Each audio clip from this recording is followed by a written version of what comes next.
The Cataclysm happened 40 years ago and wiped out almost every person on Earth. There's barely anyone left, much less anyone who knows what really happened. For the survivors who have endured in the ruins of the New York City subway system, the Cataclysm Arcade is the only thing they care about. A ruthless blood sport in which champions travel by train from station to station, looking for any challenger who can defeat them and take their place. We are the Slay by Slay transmission to get the word out about Cataclysm Arcade, a trading card game that is playable out of a single booster pack. We're going to be talking about the world of cards and what is coming next for it from Mothership Games. I'm your host, Evan Erwin, and we get started here talking to the game's creator and lore keeper, Brian David Marshall. Hi, Brian. Hey, Evan, how you doing? It's been great. We've had a small gap, tiny gap. It's okay. We're still here. We're still making them. We're still going to keep going and do the Slay by Slay podcast. We're going to be here beat by beat as we take this game to the world, to the community, to everybody out there who's excited to play it. We start here with our opening static, and I think really we start with kind of, previously on Cataclysm Arcade. In our last episode, our heroes were in danger, and yet here we are back again. Brian, how's things? Things are good. This has been kind of a crazy summer so far, right? Like, we had the Kickstarter, obviously very successful. Right. We go immediately from Kickstarter into post Kickstarter, right, which is this intense process of weights and measures and international shipping costs and third-party logistics and pledge managers, but everything is getting sorted, and we'll talk about that a little bit more. And then there's also just like the world of going to events and promoting the game. So I was at MagicCon Amsterdam first, which was, by the way, it was amazing to me how many people there came up to me about Cataclysm Arcade. Yeah. Yeah. It was pretty wild. How many people just said congrats on the Kickstarter, or I had multiple people ask me to sign cards that they had gotten from the early bird. Nice. It was super cool. Really exciting to see. And then from there we went to San Diego Comic-Con. Yes, that sounds like fun. San Diego was pretty wild. We were in the trading card game area, and we were doing demos, and we had our F with the Ammo cosplayer there. I think a cosplayer might have just actually been F. I don't know. He didn't really talk. So like he might have just been in the thrall of the rats and the Whisker Network. Exactly. I'm not sure. That was San Diego was amazing, by the way, right? Like obviously, first of all, it's San Diego. It's San Diego. It's like this pop culture Super Bowl, right, of the year, but also it's in San Diego and the weather's gorgeous. The weather's unbelievable there. Like it's unfair how nice that place is. Yeah. But then we just got to put the game out in front of some folks, and it was a great mix of people who had been there before or been with us before, knew us, but people who didn't know us, people were coming through getting demos. And I got to so I've been going to Comic-Con for a long time, Evan. Really? How long? I mean, I have been going to Comic-Con since before the convention center was built. Oh, wow. Before the MCUs and like when it was actually about comics back in those days. Yeah. So there's like this theater. Do you remember Pro Tour San Diego that Craig Wesco won? Yeah. That venue was where Comic-Con used to be. Oh, wow. Really? Yeah. I remember going to one of those in the 80s and pretty young. I was high school aged. I won't say I was in high school, but I was high school aged. Definitely cutting out of a lot of high school, and going to that Comic-Con and seeing Jack Kirby sitting at a table. Oh, wow. And it is my eternal regret that I was too fucking scared to go and talk to him. No. I was just Kirby. Like, oh, like I'm just going to say something stupid. Oh, no. So I've been going to Comic-Con for a long time. Yep. This was the first time I've ever been on a San Diego Comic-Con panel. Wow. How was that? That was cool, man. It was really fun. We did a panel about comics and games. Folks from different areas of the comics and games crossover, including the folks from like Battle Quest Comics up there with us. We just got to talk about what we're doing, hand out some booster packs to people, get them to come down to the demo area. We had the reclusive Jay Van Hoy did a panel. Ooh. Which was Jay pretty himself. exciting.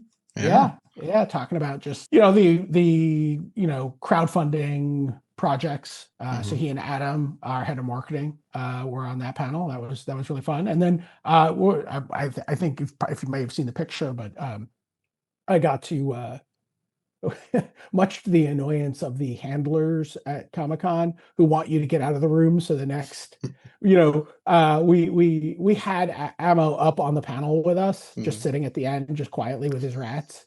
And but afterwards, we did a couple of, we did a little photo op with us, and they're like, "Could you go?" And you're like, "Yeah, just one more take."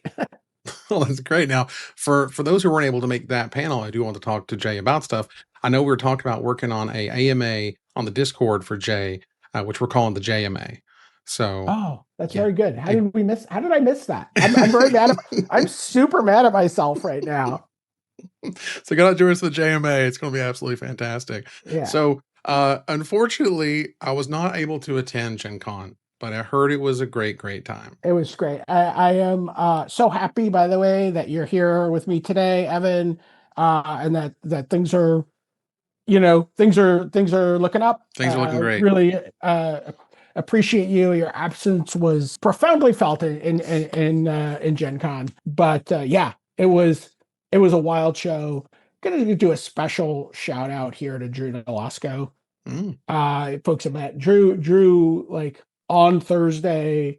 This is the first show we've done where we weren't in someone else's booth or doing something, we had, and honestly, we had no frickin' idea what we were doing in terms of like load in, and like it was kind of just Drew at some point in the booth with like, I don't know, a literal ton of cardboard and play mats and like, how do we make this? And Drew really came through in such a huge way to get to make that show super successful. Yeah, Drew's fantastic, and I can't thank you enough for supporting me during that horrible time. But everything's come out great and super positive, and I'm looking forward to being with the crew again. I think the next chance for all of us to be together is PAX Unplugged. I think that's right. PAX Unplugged is gonna be great. That's gonna Yeah. be our biggest footprint yet for a show.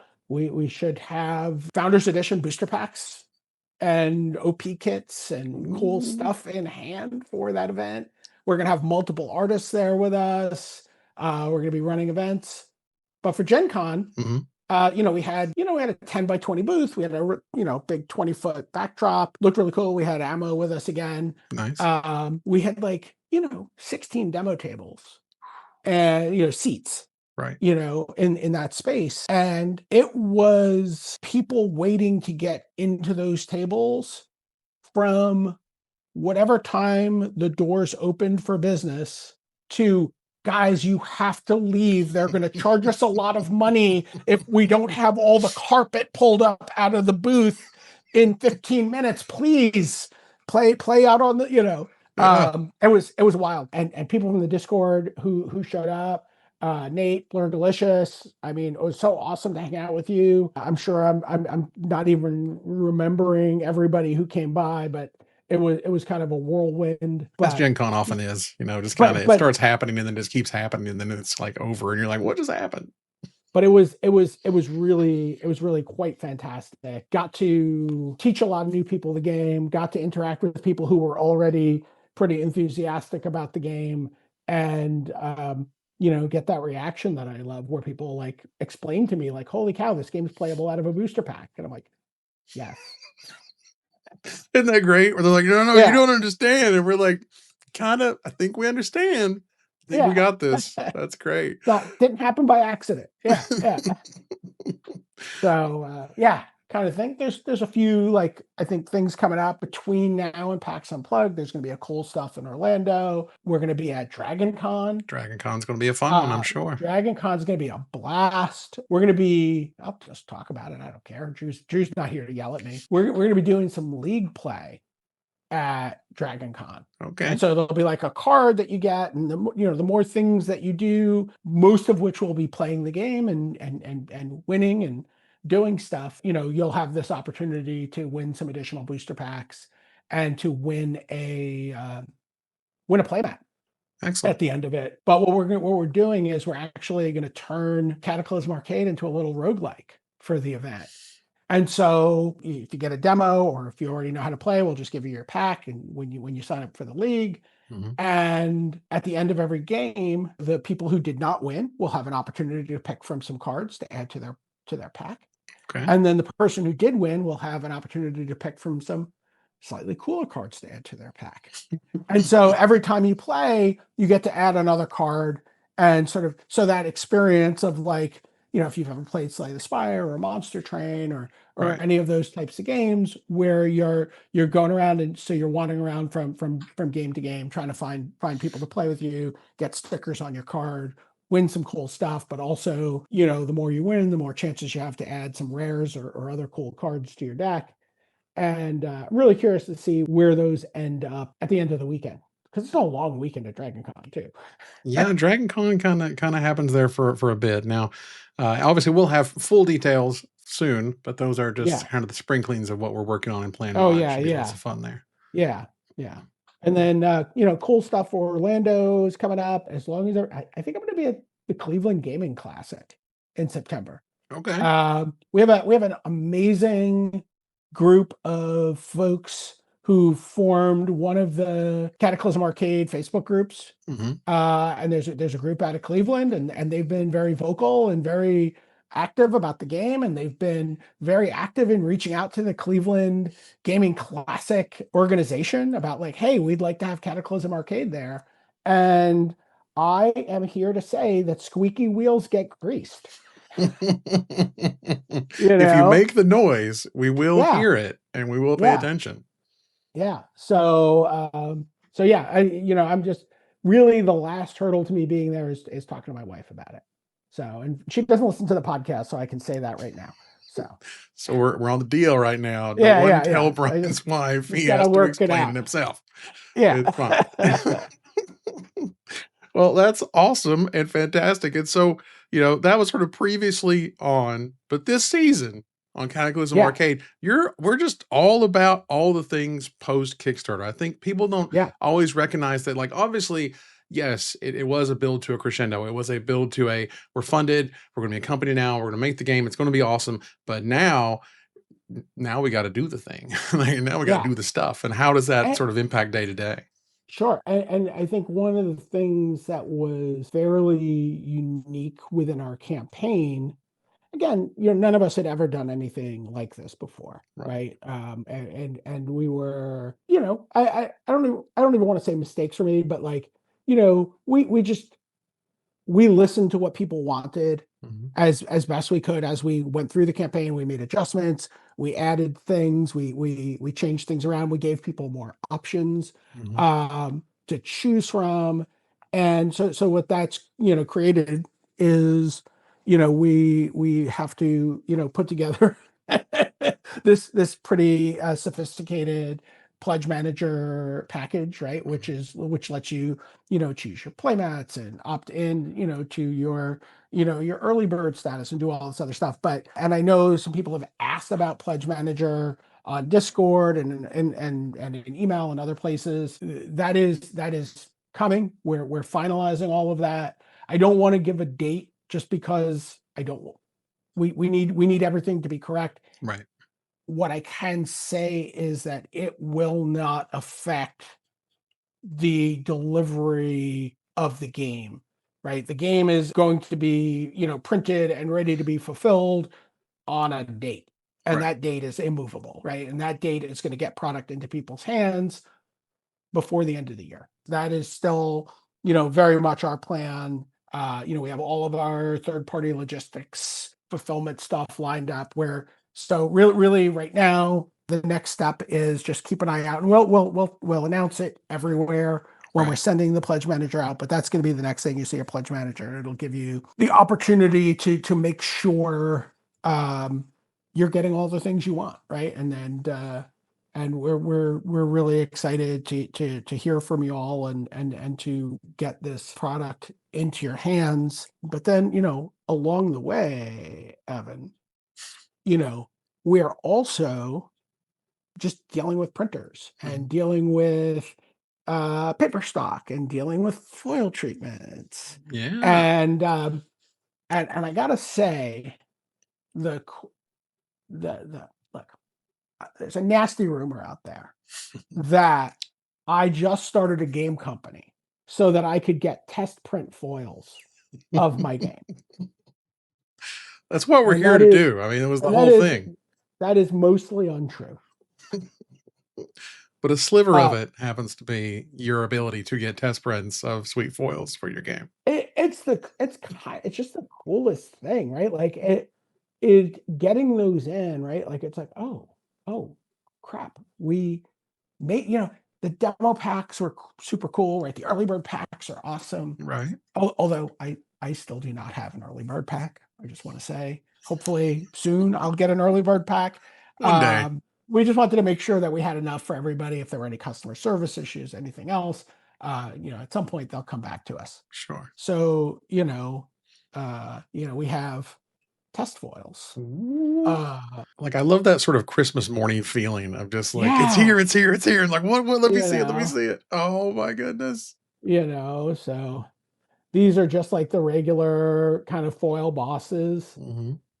A couple different, and nothing here is necessarily final. These are all like, tests of stuff. There's like There's that one. Very Llama. nice. This one's Ooh, came out great. Very shiny, Mother. May I? yeah. I'll show you my favorite foil. I think is because all the rares are going to be foil. Is Ooh, face Face of of death. Death. Very rad. I That love one's it. super cool. Here's your, I know this is your favorite card, Evan. I know you love Eevee. I love Eevee. From the second you told me, from the moment I knew what he did, and from the second I played with him, oh man, that card is so good. I love it. Yeah. Now I will. we just had a little bit of news about Eevee. Yes, we did. I'll go ahead and bring it up on the screen for those who happen to be watching this. But for those who don't, we did change Eevee the Fixer to only reduce the attack cost of other survivor fighters instead of other survivors. So it does not make Sky even cheaper to attack, for example, or give Blades an upgrade that she may or may not necessarily require. But I don't know why you got to go at my boy Eevee. Sky's got plenty of coins. He can pay his own way. But Eevee's so good. It's okay for Eevee to be really good. Maybe it's too good, but it's very good. It still stays good. That doesn't mean that card is any less playable, I would argue. Just as good, just as playable. Eevee's awesome, and I love that card, so that's great.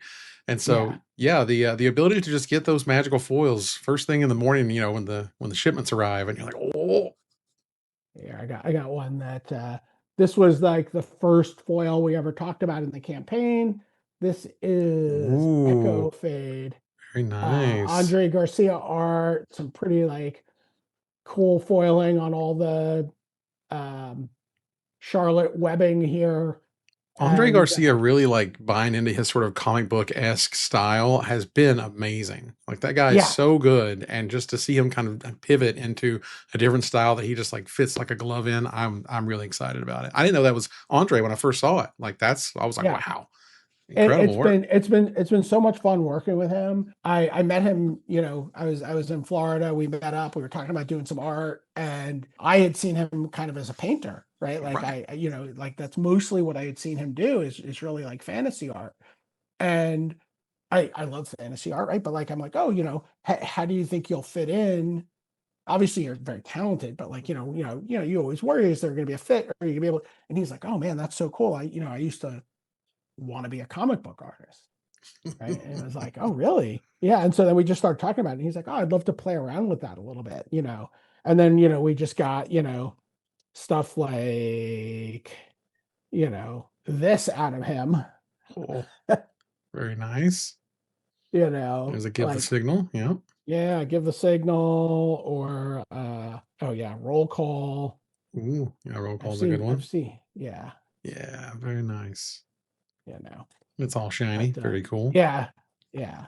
So, yeah, really, really fun to watch him just lean into that and to then, but also when you look at his stuff, especially when you see some of the upcoming stuff that's, down the line coming from him, he's also now bringing all of that painting skill in and really getting into like this modeled coloring and, he's just every piece we get. I mean, this is true of all the artists, like, and I think it's true on almost any creative product that's going to have art, is like people start, like, like, look at Peanuts, right? Like what you think of as Snoopy, like Right. iconically, is not really what Snoopy looked like when Charles Schultz started drawing him. You Right. know what I mean? Like he kind of found his way into like an iconic look for Snoopy, and I think we see that, with I see that with artists as they start to do more pieces with these characters and start to, we see them on other cards and in other interactions. You know, uh, everyone just keeps getting better, more fluid. They understand what they're doing with the characters. Um, so it's been really cool. Yeah. And Uh, so when you're presented at kind of like sort of these foil tests, I can only imagine the kind of myriad of foil options that they sort of presented to you. How do you kind of pare down what they can offer versus like, let's just do this? that's really like becomes we have a pretty amazing talent in James Arnold who works on the design and feel of all of our cards. And Drew, who's our head of product, who's worked on any number of trading card games over the course of his career. They really, They're familiar with this stuff. they Yeah. go through that, and then right, and again, then there's like this menu of options that you have from the printer, right? And it's like, and then there's this balancing act of like, do we just foil the whole thing?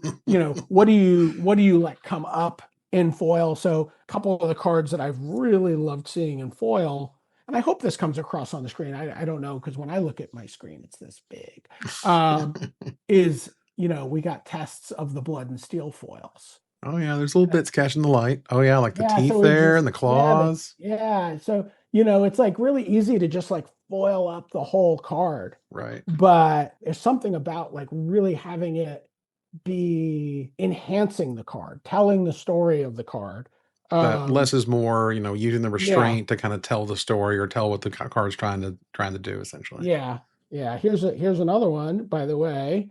People might be interested in seeing this one. I know when we were closing out the campaign on that last run, it was still an open decision about whether or not people would be getting There's that with me ammo. an F with me ammo foil, but Yeah. we are yeah, we're doing these.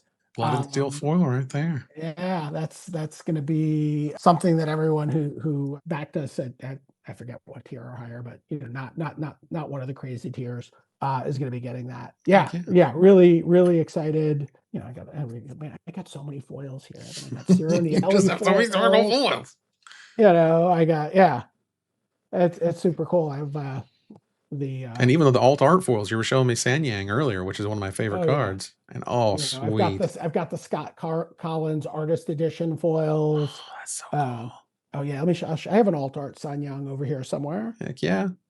This is Jamal Igal. I've known Jamal for a long time. I've known him 5 minutes longer than I've known Steve Ellis. Like, Same room, first up. well, more. So I was working with Jamal. So actually, I know Jamal quite a bit longer. Mm. Jamal and I worked in a comic shop together at some point, years and years and years ago.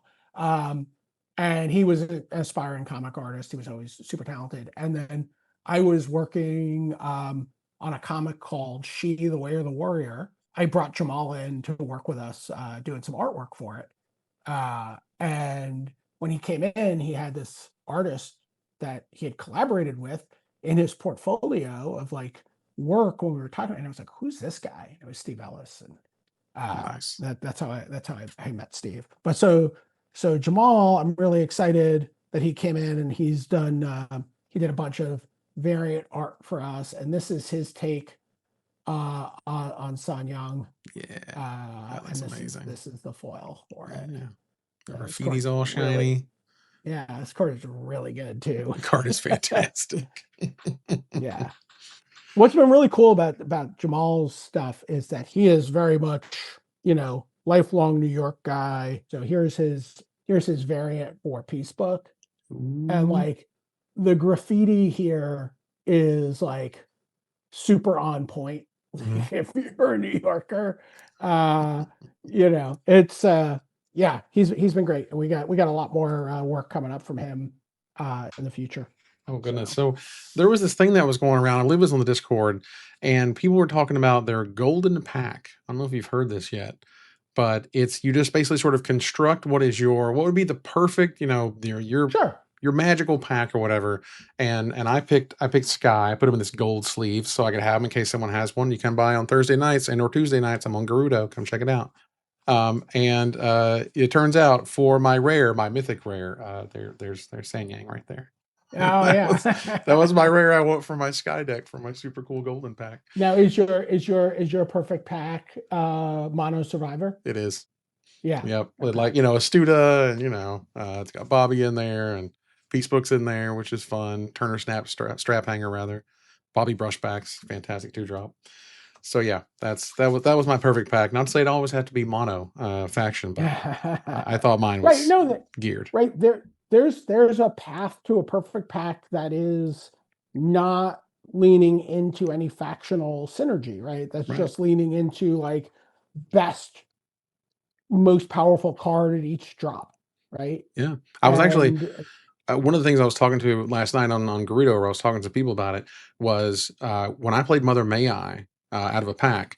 My rare was Sanyang, and she was absolutely clutch because she gives you those 2 tokens when she comes oh into play, which gave me the ability to attack twice after I played all those tactics and responses, and it was just perfect. It's just one of those cards that it's not a mystic card, it's not necessarily a Mother May I card, but it was just right where it needed to be and perfect in the deck. So.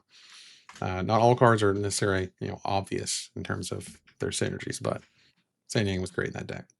So, yeah, yeah. No, I feel like I've had a couple of Mother May I packs where I've almost been able to just get to a point where I'm like, oh look, I can just do this, repeat this 3 card loop. I just try to fan all my cards and just don't look at me. Just let me and Mother May I hang out until like level 4 or 5, and then I'm and then I go crazy and I do silly stuff. But until then, please don't look at me. It's fine. Yeah, yeah. I think if I was gonna do like a factionless, Hmm. like I might want like Sia as my boss. Okay. Like I just want to get some extra cards, Hmm. or you could just go blades if you really want the extra cards. But see it like even early on, right? Like you're just hitting an extra card every other attack or so.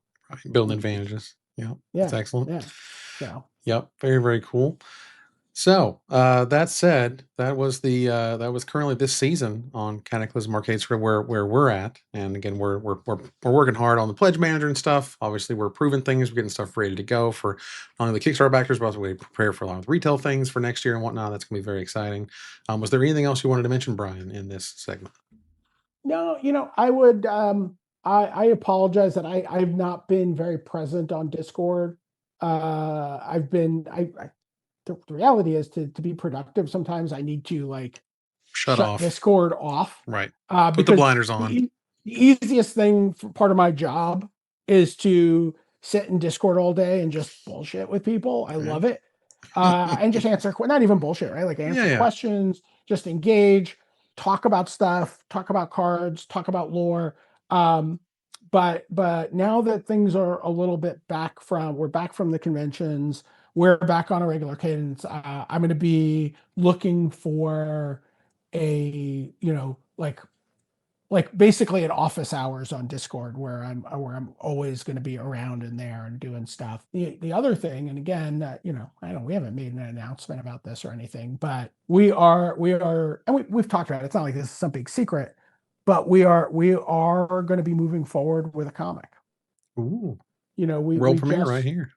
yeah, we just kicked off some of the editorial meetings on it. You're going to see a lot of your favorite artists from Cataclysm Arcade doing some stories in it. Some new folks you haven't seen before. But if people have like characters that they want to see, yes, Blurg, I understand. Blurg, I got it. I'm Blurg. thinking the origin story of Blurg would be a Yeah. pretty awesome segment in a comic book. I'm just saying.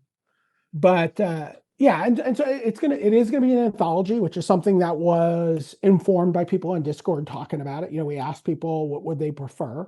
Right. Um, there will be some ongoing narrative arc to it that will be like kind of framing it, but then we're gonna dip into like telling people stories and how they got there and what their personal arcs are as opposed to this sort of bigger um, arc. But would just love to hear like the 5 characters people most want to see content around, because this is an opportunity to impact that and to shape which stories we start commissioning scripts and art around. So Yeah. I mean, your feedback matters for those who are watching or yeah, oh listening. hell yeah, squeaky wheels. Get them Squeaky squeaky wheels wheels. out there, even if they make Yeah, rat I noises. We love want to it. know I that love it. F with me ammo story, I think Right, would be. right. Is that rats or is that a squeaky wheel? I can't tell. Either way, it's Could be keeping me both. up at night. Absolutely. Oh, that's great. Well, I think that is super duper fun. And again, world premiere announcement here. Let's go, people. So if that is exciting, which I think it's pretty dang exciting, let's hear about what characters you care about, want to hear about, stories you would like to read about, because I think that would be great. What And about you, Evan? Which like if you were going to pick 3 characters, let's assume not any of the bosses for a second. Let's just take the bosses off the table. Like which of the characters sort of below the surface of okay. below the title would you want Okay. to see? I think Grammy would be really interesting. I think how that family kind of became, sort of what they are and how they got intertwined with the weapons and all this other stuff. Where, was this some kind of like organized thing that they have with weapons and they just kind of adopted them because of the situation? Who knows? I think that would be really interesting. Um, Let's see here. Again, I'm a huge San Yang fan. I would love to have the San Yang story. I think would be really exciting to see where she came from and how she's super powerful. I would have to, you know what? I'm going to grab my Survivor deck because I think I was going to say no survivors. right. I've already picked my San Yang. So, but you know what? I got to say, one of my favorite cards just in the game period is Zanny Nobody's Fool. I think Zanny is super cool. I've heard from multiple players who I've played with and or against Alan Garudo to say that they really love this. Their wife loves this character, for example.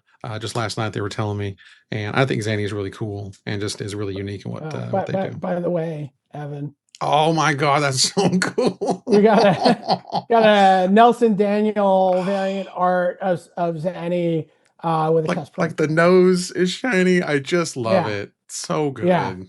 yeah. We're gonna I have some more Van Houten content definitely in the pipeline. I love it. Both for cards and for narrative. So Nice. we're definitely going to get into that circus. I recently, well, anyway, I won't that I'm not ready to. We don't have to spoil, but and I would say just to bring one more in there because I can. I think Hard Knocks would be a really cool character to talk about and how he got those together. You know what I mean? Like I think that's a really cool character to talk about. So yeah. I think the Van Houtens in general are a lot of fun. Mhm. And I would that would be a good place to go. So, Heck yeah, that'd be a lot of fun. yeah. All right. Well, we definitely want to not have a gap like we've had previously for the Slay by Slays. For multiple reasons. For multiple reasons, we're back in action. Everybody's back in action, feeling good, making progress. That's awesome. That said, we're gonna move on, much like the game here, to the next level. Now we've spoken a little bit about some events that we're going to be at in the future. Obviously, a big presence in PAX Unplugged. We'll obviously talk a lot more about that as we get closer. We'll be there at Dragon Con in just a few weeks. We'll see if we can show up at the Cleveland spot because heck yeah, Cleveland's a heck of a gaming town. And if they got an awesome convention, Brian was to be there. Cleveland rocks by all accounts. They wrote a whole song about it. So yeah. Let's go. So for those who can't be there, visit play.cataclysmarcade.com. Check out our links to our Discord community. Join that. We're doing giveaways. We're interacting all the time. We're doing live plays on Tuesdays and Thursdays. We have other stuff going on different days of the week, so we can be there and talk to you guys. That ends and marks the end of this broadcast. I would like to thank Brian David Marshall for joining me. Thank you, Brian. Yeah, thanks, Evan. Absolutely. And thank you all for watching or listening here as we move to our final slide. We'll be back soon with more post-apocalyptic news and updates right here on the Slay by Slay podcast.